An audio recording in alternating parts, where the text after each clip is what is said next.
Өөлдийн домогт бүх иш буян үлзий. Өөлдийн домогт бүх иш буян үлзийн тухай авга энэ агваанд орж 1995 онд надад доорх зүйлүүдийг ярьж өгсөн юм. Энэ алдарт бүхийн тухай нутгийн ардууд их л олон домог мэт зүйлсийг ярьдаг юм билээ. Нэг долоон чон. Буян үлзийн эцэг шагдар үр хүүхдгүй байж. Нэгэн удаа нутгийн нэгэн ламаас эхнэр бид хоёрт үр хүүхэд хайрлаач гэж гуйж. Лама болохгүй баха гэсэн байна. Шагдар гуйж ядаад морио гэрээс нь уйчхаад нарийн дээс аваад сүмийн хөдөл рүү нуруугаа үрээд алхчихжээ. Тэр үед ламын гэрээс морь уух цээртэй байв. Лам гэрээсээ гарч ирээд "Хэний морив? Юу болов?" гэд бөөйн боллоо гин. Шавнар нь "Тэр хүн танай гэрээс морио уйчхаад сүмийн хөдөл рүү нуруугаа үрээд алхаж явна" гэд зааж. Энэ даруй лам хүн явуулж авчруулад "За шагдар минь, даржил чадах юм бол 7 чон ав" гэд явуулчихжээ. Төдий удалгүй тэр айл 7 хүүхэдтэй болжээ. Энэ хүүхдүүд нь ер хувцс хунар өмсөхгүй, өвлийн 3 сараас бусд өдөр нүцгэн шалдан гэр орондооч тогтдоггүй айл амтнаар явж байж өсөж торниж том болцгоож. Нутгийнх нь эдний хүүхдийг 7 чон гэдэг байв. Тэдэн дотроос нэг л хүүхэд их бадруун сэргэлэн байрын хүүхэд байв. Эцэг нь "Энэ л нэг хүнд дийлдэхгүй юм шиг болоод байгаа юм да" гэд лам болгож сахил хүртээжээ. Энэ нь буян үлзий байв. 2. Иш буян үлзий.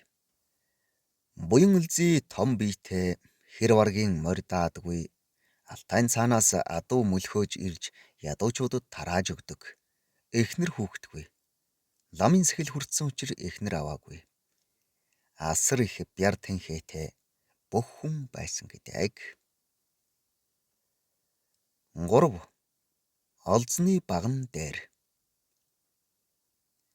Нэгэн залуу лам нэр нь Чүлтэм буян үлзийг алтайгаас адуу хөөгтөн намайг хамт дагуулж яваач гэж олон өдөр гуйж. Тэгэд гуйгаад байхаар нь буян үлзий "За чи явдал дааж чадах юм уу?" гэж асуусанд нөгөө залуу "Чаднаа чадна л" гэж. "За тэгвэл сайн морио унаад төдийд хүрээд ир" гэд явуулчихаж. Залууч бөөм баяр хөөр болж товлсон өдөр нь жаалжуул идэх уух юм бэлдэж яваад сайн морион унаад яваад очиж. Тэгсэн буян үлзий нас бий гүйцсэн эр хонь төхөөрчгсөн махын чанаад сууж явах юм гин. Залуу "За энэ их хоол хүнсээ бэлдэж байгаа юм байна" гэж бодож суутал буян үлзий чанжгүй махан гаргаад идэж гарч залууг "Махнасаа ид" гэж. Залууч ганц нэг мөч идэж, харин буян үлзий ганцгалаа хэрэггүй моринд халтай нэг мөсөн идэж авсан дээргээд махан гиз дотортой нь бүгдийг нь идчихэд явхаар хөдөлжээ. 2-3 хоног явж замдаа нэг ч удаа хооллож ундалсангүй гэн нөгөө залуу ядарч нойрмоглон мориноос оч унж. Буян үлзий "Ийм байж юун дэмий дагаж явсан юм" гэж зэмлэж явж. Тэнхүү явсаар нэгэн уулын оройд ирж "За одоо нэг сайн цадж явна" гэд тэр чулуун дороос "Тэм юм би гаргаад ир" гэд туламтай ус, чансан мах, тогоо, цагаан тос зэргийг гаргаж хоол цай хийж иджээ. Өдөр нь ийш тийш адуу малан нүдэлж яваад шөнө адуу үүрээр унтдаг гин. "Үүрээр хөөн шүү" гэж залууд хэлж. Ингээд нэг хоног бий болон унаа морьдон амраагаад үүрээр адуугаан хөөж мөн л 2-3 хоног явж нутагтаа иржээ. Буян үлзий залууд хэлэхдээ Хэрэндээ тохирсон адуу хөөн шүү гэж хэлж явсан гин. Нутагтан ирээд нөгөө залуудаан олзны баг намттай байдгийм гээд нэг гүү нэг морь өгч өөрөө юу ч авалгүй үлдсний нь хүмүүст тараагаад өгчихжээ. Нөгөө залуу ингэж ядарч явж ирчгээд иймхэн юм авах ч гэжтэй гэж гомдонгуу байсан гинэ. Буян үлзий нөгөө залуугаан дахин явах уу гэж асуухад ястаа үгүй гэж. Энэ явдлаас хойш нөгөө залуугийнх адуу маллаж олон сайхан адуутай болсон юм гинэ. Олзны баг намттай гэдэг энэ байжээ.